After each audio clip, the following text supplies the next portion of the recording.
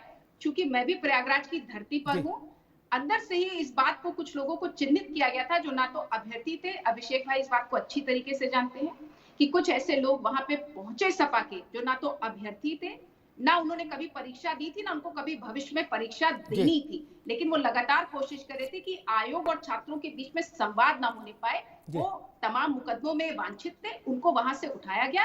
लेकिन मैं फिर भी कहना चाहती हूँ कि किसी भी छात्र का अहित नहीं होगा, ये हम लोग सुनिश्चित करते हैं और आगे भी सुनिश्चित करेंगे। ठीक है अभिषेक, ठीक है ऋचा जी, अभिषेक जल्दी से जो बात ऋचा जी ने कही सर, आपको मैं ये कहना चाह रहा हूँ सर कि सुबह सुबह सर जब हमारी संख्या कम थी और सर हमारी महिला साथी सर हमारी बहनें वहां पे सर बैठी हुई थी कम संख्या में, 50 से 100 संख्या रह गई होगी सुबह सुबह।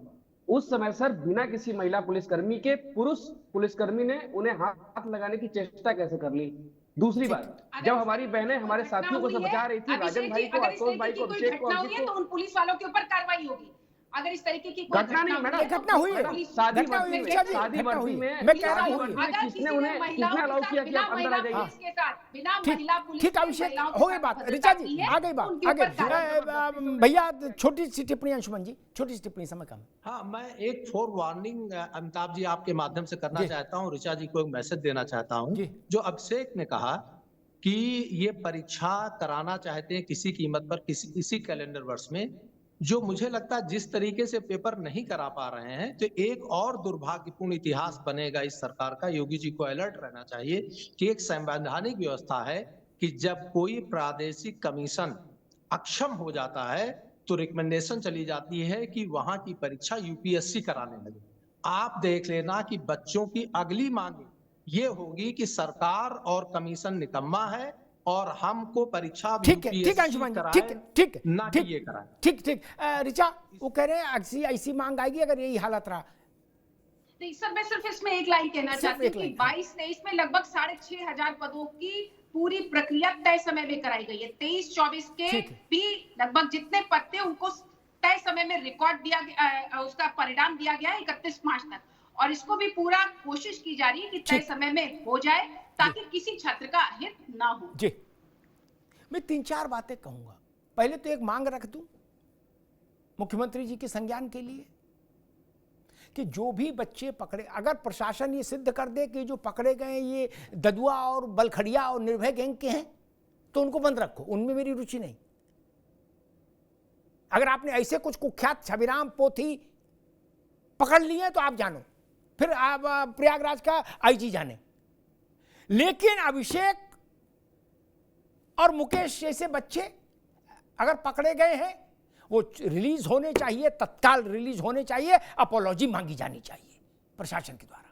ये क्या तरीका है?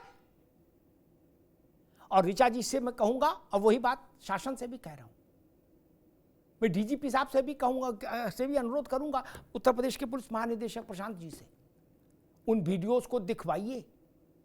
वो कौन लोग हैं शादी वर्दी में और वर्दी में जो बच्चियों को पकड़ रहे हैं, उनको उनके साथ शारीरिक बल प्रयोग करने की कोशिश कर रहे हैं, वो कौन लोग हैं?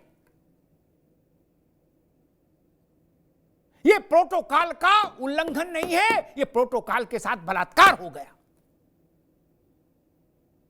महिला पुलिस कहां थी? अगर प्रशासन को लग रहा था कि ठीक है हमको इन महिलाओं को हटाना है, लड़कियों को हटाना है, तो महिला पुलिस होनी चाहिए थी ना। घोर माठा कर देंगे क्या? ऐसे पुलिस वाले दंडित होने चाहिए और सार्वजनिक तौर पर उसकी सूचना जारी होनी चाहिए कि ये लोग नेम्ड हुए, ये लोग दंडित हुए। ये करना होगा। मैं भी इस बात पर निगाह रखूंगा कि ऐसा हुआ कि नहीं हुआ, क्योंकि दृश्य मैंने खुद देखे हैं ऋचा जी। क्या कैमरा झूठ नहीं बोलता, बाकी सब बातें झूठ बोल सकती हैं। ठीक, कैमरा ना भाजपा का होता है ना सपा का होता है, कैमरा कैमरा होता है। शीशे में शक्ल साफ दिखती है, उसमें तो कोई फोर्जरी हो नहीं सकती। दूसरी बात मैं कहूंगा कि क्या ऐसा क्यों ना मान लें, बड़ी गंभीर बात कह रहा हूं, ऐसा क्यों ना मान लें कि अधिकारियों का कोई सिस्टम, कोई काकस उत्तर प्रदेश में ऐसा सक्रिय है। अधिकारी जब मैं बोल रहा हूं तो मंत्रालय से लेके ऋचा जी और लोक सेवा आयोग के बाबू सचिव और अध्यक्ष तक सब, ठीक। जो मुख्यमंत्री योगी आदित्यनाथ को कहीं ना कहीं उलझाना चाहते हैं, फंसाना चाहते हैं, सरकार के लिए संकट पैदा करना चाहते हैं, ऐसा क्यों ना मान लूं? जानबूझकर कैसी व्यूह रचना की जाती है कि सरकार फंसे, मुख्यमंत्री फंसे। अंशुमान जी, बड़ी गहरी बात कह रहा हूं। योगी जी को इस बात का भी संज्ञान लेना चाहिए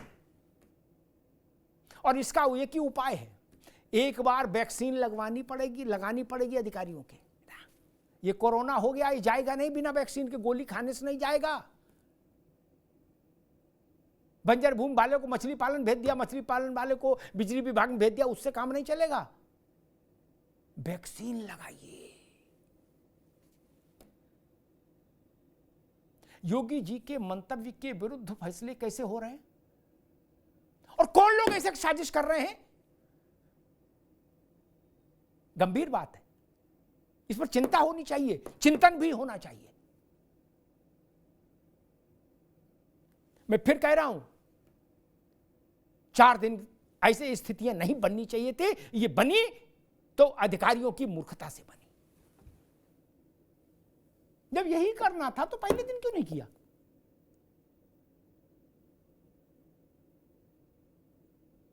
और जो बात मैंने अभिषेक को कही थी बहस शुरू करते समय, मैंने 3-4 आश्वासन दिए थे, वो सब आ जाएंगे कागज में अभी कल सुबह तक। क्या वो एक साथ नहीं आ सकते थे आश्वासन? नहीं आ सकते थे? मैं ऐसे महान लोगों को प्रणाम करता हूं। मैं अपने नौजवानों के साथ खड़ा हूं, सरकार अखिलेश यादव की रहे चाहे भाजपा की रहे। अच्छा लगे तो, बुरा लगे तो, मैं सिर्फ बच्चों के साथ खड़ा हूं और हर दौर में मैं बच्चों के साथ खड़ा रहा। मायावती की सरकार रही हो, कल्याण सिंह की सरकार रही हो, मुलायम सिंह की सरकार रही हो, अखिलेश यादव की सरकार रही हो, चाहे योगी आदित्यनाथ की हो, मैं जनता के साथ खड़ा रहा। ऋचा जी, इसकी भी जांच होनी चाहिए कि वो कौन विद्वान लोग हैं जो ऐसे ऐसे चक्रव्यूह रचते हैं। सावधानी हटी, दुर्घटना घटी। घट गई दुर्घटना। अब आपने नॉर्मलाइजेशन को 6 फुट गड्ढा खोद के उसमें नॉर्मलाइजेशन को लिटा के उसके ऊपर मिट्टी डाल के 2 लोटा पानी डाल दिया, फिर भी जितना नुकसान होना तो हो गया। मित्र अंशुमान जी, गलत तो नहीं कह रहा? अब नॉर्मलाइजेशन का प्रेत आपका जितना नुकसान करना था कर गया। अब आपने कह दिया कि आरओ में भी खत्म। मैंने कहा था ना बेटा कि नॉर्मलाइजेशन भूल जाओ, तो तुम कह रहे थे कैसे भूल जाए, वो तो चिट्ठी नहीं आई क्या?